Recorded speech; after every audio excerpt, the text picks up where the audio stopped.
آج بھارت اسی طرح جنگی تیاریاں کر رہا ہے جیسے 71 میں کی تھی. قوم کو نہیں بتا رہی ہے.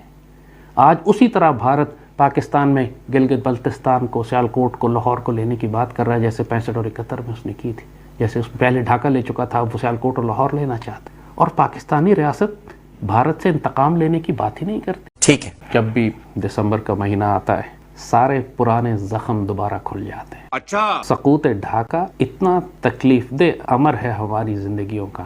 ہم تو موجود تھے اس وقت، ہم نے تو سقوط ڈھاکہ اپنی آنکھوں سے دیکھا ہے. ہمارے 71 کی لڑائی میں میرے والد بھی شامل تھے، میرے عزیز اور رشتہ دار سارے مشرقی پاکستان میں تھے. اور جو تکلیف آپ کو 1947 کے واقعات پڑھ کر ہوتی ہے کہ کس طرح 50 لاکھ مسلمانوں کو ذبح کیا، انہوں نے کاٹا، اور اس کے بعد دوسرا بڑا جینوسائیڈ اور قتل عام جو پاکستانی مسلمانوں کو ہوا تھا وہ مشرقی پاکستان میں ہوا تھا. مگر اس سے زیادہ تکلیف دہ بات یہ ہے کہ ہم پاکستانی ہم نے کچھ نہیں سیکھا 1971 کے اتنے بڑے حادثے سے. بہت تکلیف دہ بات ہے. ہم نے کبھی کسی غدار کو کوئی سزا نہیں دی.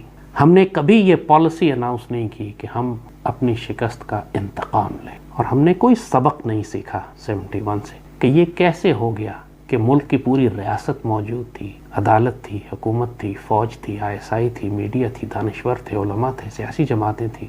ان سب کے ہوتے ہوئے پورا ملک ٹوٹ کے الگ کیسے ہو گیا.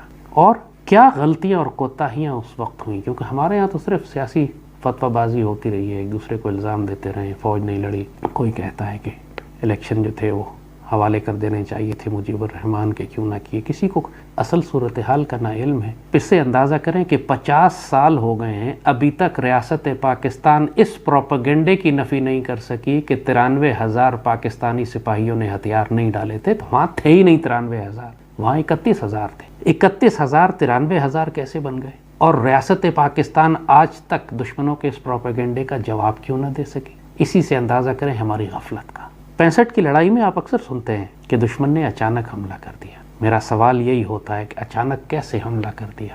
ریاست پاکستان کہاں سو رہی تھی؟ آپ کو کیوں نہیں معلوم تھا کہ دشمن حملہ کرے گا؟ یہ اتنی بڑی غفلت تھی ہماری 65 کی جنگ میں، دشمن نے اچانک حملہ کر دیا. وہ تو ہمارے جانبازوں سرفروشوں نے پھر سر دھڑ کی بازی لگا کر پاکستان کو بچایا، قربانیاں دیں، اللہ اس کے رسول کی تائید آئی، پاکستان تھا. یہی کچھ 71 میں ہوا. ہمیں کیوں نہ پتہ لگا کہ جب 15 مارچ کو مجیب الرحمان نے بغاوت کا اعلان کر دیا تھا اور انڈینز نے 22 نومبر کو حملہ کیا مشرقی پاکستان پہ، 10 ماہ جنگ ہوتی رہی ہے جس میں بھارتی فوج شامل تھی، مکتی بانی شامل تھی.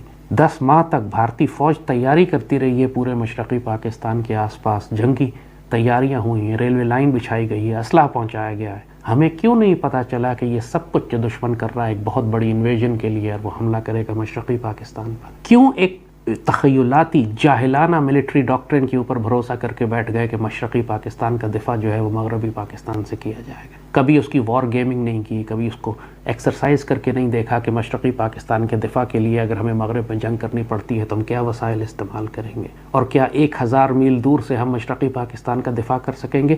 کسی نے سوال نہیں کیا. ریاست میں کسی نے سوال، اتنے بڑے بڑے ادارے بنے ہوئے تھے، تھنک ٹینکس تھے. اور پھر مجیب الرحمان کی اگرتلا سازش، بھٹو کا ناپاک کردار، اس وقت پاکستان جو پوری دنیا میں سب سے زیادہ تیزی سے ترقی کر رہا تھا اس کو تباہ و برباد کرنے کی عالمی سازشیں. کیوں مجیب الرحمان کو، جس کو ISI نے گرفتار کیا تھا اور اگرتلا سازش چلی تھی اور اس پہ غداری کا مقدمہ بن رہا تھا، کیوں اس کو رہا کر کے الیکشن میں حصہ دلوا کے ملک کا وزیر اعظم بنانے چلے تھے؟ یہی کام آج نواز شریف کے ساتھ کر رہے ہیں، یہی زرداری کے ساتھ کر رہے ہیں. یہی پاکستان کے وہ تمام غدار جن کو وقت پر پھانسیاں دینی تھیں، لٹکا دینا چاہیے تھا. اگر مجیب کو لٹکاتے تھے اگرتلا سازش میں تو کبھی بھی مشرقی پاکستان کا سانحہ نہ ہوتا. آج پاکستان میں 10 مکتی بانیاں بنی ہوئی ہیں، آج 10 شیخ مجیب ہیں پاکستان میں، اور تمام پاکستان کی سیاسی جماعتوں میں ہیں جو ملک کی حکمرانی میں ہیں، پارلیمان میں بیٹھے ہوئے ہیں، ملک کے صدر وزیر اعظم بن جاتے ہیں، اہل اقتدار اشرافیہ ہیں. اور ریاست پاکستان کا یہ حال ہے کہ جن غداروں کو سولی لٹکانا چاہیے تھا وہی اس قوم کی پالیسیز بنا رہے ہیں اہل اقتدار، ایوانان اقتدار میں بیٹھ کر. کیا ہو گیا ہے ہم لوگوں کو؟ نہ ہم اپنی غلطیوں سے سیکھتے ہیں، نہ غداروں کو سزا دیتے ہیں، نہ دشمن سے انتقام لیتے ہیں. پچھلے 20 سال سے دشمن مزید مکتی باہنیاں بنا کر، چاہے ان کا نام TTP ہو یا BLA ہو یا MQM ہو، بنا کر پورے پاکستان میں 1 لاکھ پاکستانی شہید کروا چکا ہے. اور اب 16 دسمبر کو تو ہمارے APS کا واقعہ بھی ہوا تھا، یہ بھی تو بھارت نے کروایا تھا. صرف فال آف ڈھاکہ نہیں، ایک اور مزید تازہ زخم ہمیں جو لگا، ہمارے بچے ذبح کیے انہوں نے. اور پاکستانی ریاست بھارت سے انتقام لینے کی بات ہی نہیں کرتی.